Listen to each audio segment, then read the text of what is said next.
So the other day, I Googled orgasm synonyms because I'm a poet and it's what I do. And this is the first results that came up on Google. Male orgasm. Do we really live in a world where orgasm is synonymous with male orgasm? I mean, it would explain a lot, but I think that Google has a really funny way of representing reality. So I'm in my third year in media studies at UBC, and I've become fascinated with the way that there is bias in code, in algorithms, and in big data. I think that we have this idea that Google is a neutral organizing machine. It organizes information in a really objective way, but that's not quite the reality.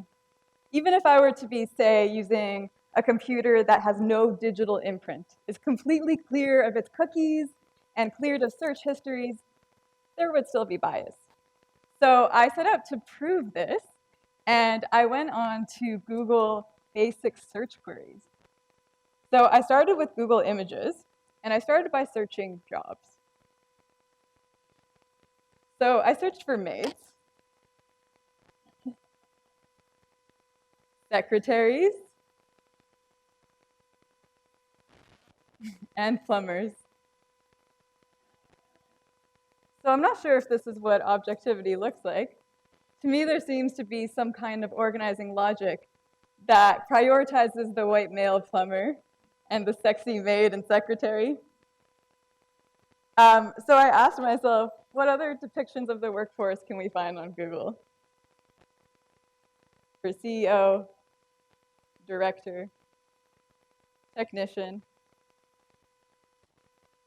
After doing this preliminary search, I asked myself, how is this overly white and male representation and fetishized female representation being depicted in other search categories, such as bodies, power, families, and sex? So I ended up coding a website called goggleimages.ca. Here, users can click on different categories and go into cached pages that depict each different search result on their first page. So I'm going to show you some of my favorite ones. So let's start with baby. And then Google's diverse and inclusive representation of father, grandpa. I think they're all actually the same dude. And I think this is why there's so many white babies on Google. So at this point, this might seem funny and maybe even absurd, but it's actually kind of horrific. And I started to figure this out once I got to searching for toddler. So as you can see, the first dark-skinned baby that we see is smoking a cigarette. So let's look at Google's definition of heteronormative, denoting or relating to a worldview that promotes heterosexuality as the normal or preferred sexual orientation. This we can also see in its depiction of happy relationships. At this point, it's probably not a surprise to you that themes under power result in illustrations of power at the hands of the white American man.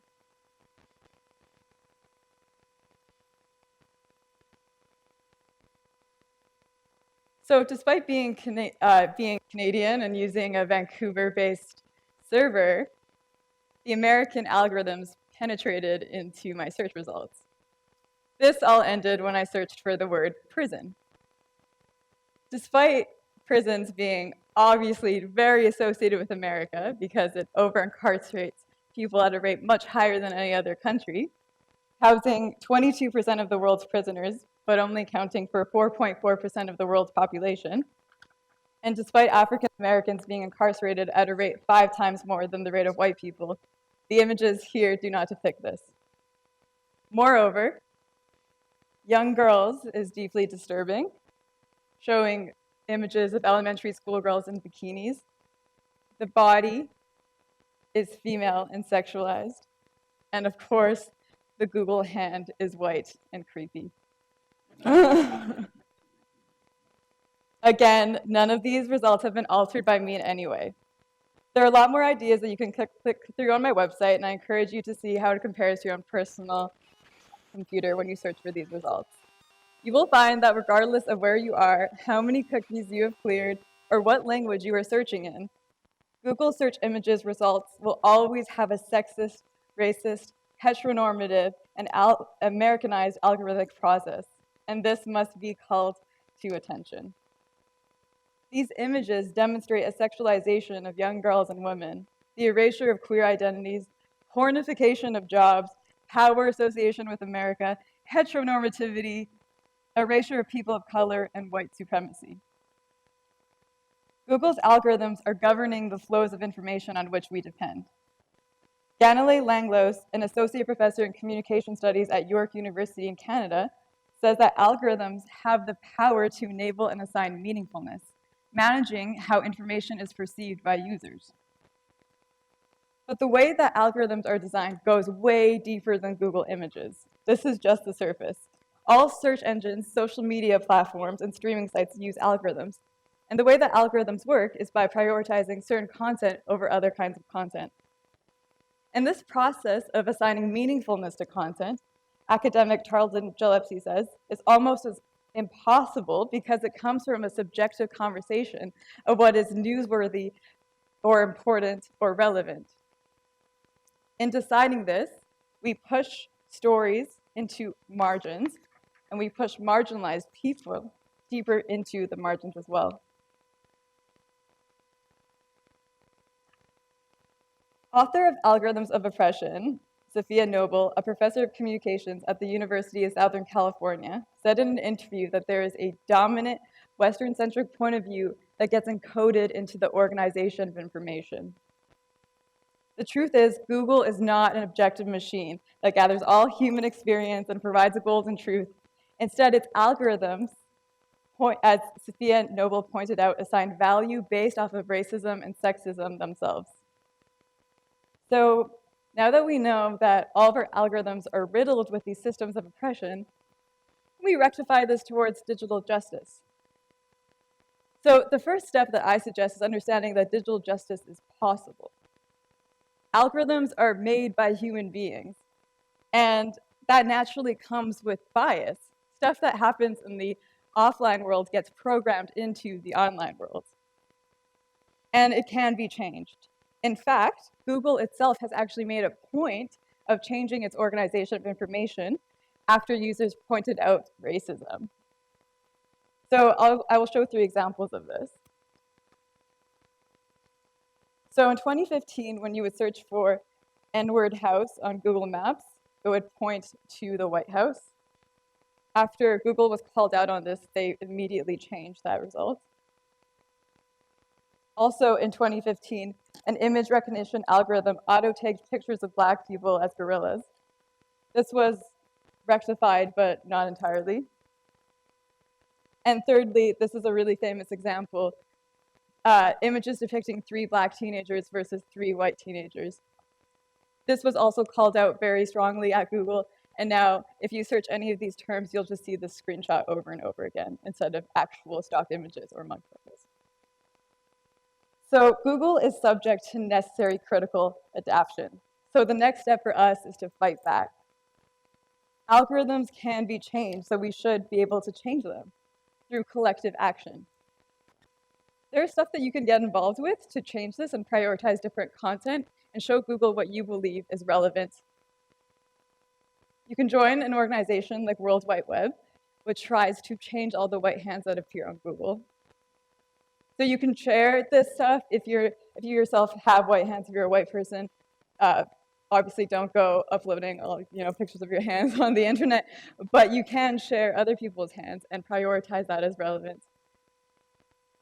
You can also help out Black Love Power, which tries to illuminate stories of Black love on the internet to change some of those photos that I showed you of families.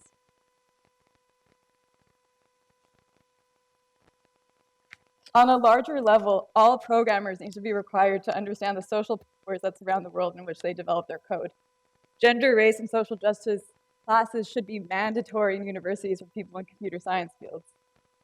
But beyond that, it is also crucial for marginalized groups to pursue computer science fields and be encouraged to do so. So we can change some of these numbers. The latest figures say that at Google, 19% of its tech staff are women and 1% are Black. At Microsoft, 17% of its tech workforce are women and 2.7% are Black. And in Facebook, 17% are women and 1% are Black. Joy Boulaoumi, who is a really awesome person that really inspires me, she's a digital activist and a computer scientist, says that if you test your system on people that look like you, how will you ever find if there's a problem? Something that I came across while making my website is that folks were coming up to me and telling me, hey, this is actually what the world looks like. The world is racist, the world is sexist, and that's what's being represented on Google. But to those people, I urge you to imagine a world where we can Google and we can see the world that we want to be in as well. The internet is a place to start revolutions. It's a place to dismantle norms. And my studies have really taught me this. Internet hashtag activism, such as hashtag #IdleNoMore, hashtag MeToo, and hashtag Black Lives Matter have led to a lot of policy changes around the world. And the creation of the Algorithmic Justice League promotes challenging algorithmic oppression by exposing it and promoting inclusivity. Media really has the power to reshape societal thinking for a brighter future. Code, information dissemination, and data management can be a starting place to break cycles of oppression. If we end oppressive algorithms in the online world, we'll be challenging oppression in the offline world as well. Thank you.